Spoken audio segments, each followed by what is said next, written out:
One of the first things I ask a new demo student at their first script session with me is, why do you want to be a voice actor?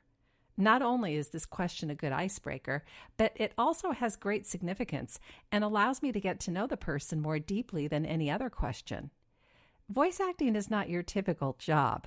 For a lot of people, it's their dream job. There comes a point in many people's lives when they realize that the pursuit of their dream is not a luxury. It's a necessity. It's fascinating to hear about the exact moment when these students knew it was time to start living their dream. Many students share with me that they've wanted to pursue a career in acting since childhood, but well-meaning parents disapproved. Others say performance anxiety got in the way, or they just didn't know how to get started in the voiceover business. Whatever the reason, they did what most people do and got a real job.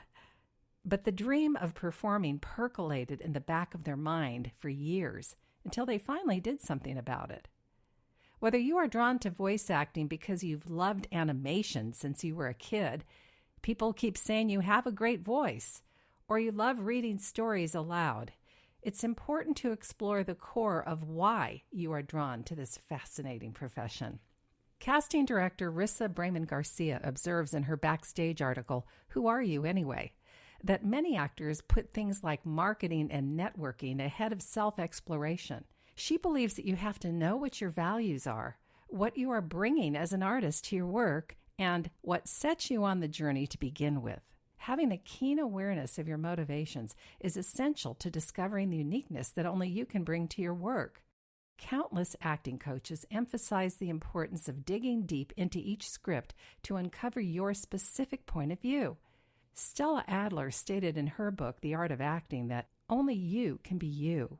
What a privilege. We don't need for you to imitate anybody because that would be second best. Bringing you to your performances takes work. Set aside some time to jot down why you love voice acting. How old were you when you first realized that you loved performing? What was the catalyst that made you take the step to begin training? What sometimes holds you back, and what are some ways of overcoming it? What would you most love to do in the voiceover business if there was no way you could fail? If you're like me, you know that once the desire to be a voice actor takes hold, it's irrepressible. Perhaps it's because the need for self-exploration is built into the human psyche. Since the beginning of time, storytelling has been central to our existence. It's the way we've connected with others and passed on knowledge and culture before humans could read or write. And the need for storytelling is not going away anytime soon. Just look at the growing popularity of audiobooks. One key element of being a great storyteller is being relatable. People love to see themselves in the story you're telling. Whether it's commercials, narrations, video games, or another genre, doing the work of finding yourself in the character you are portraying pays off with an honest performance that your audience can relate to.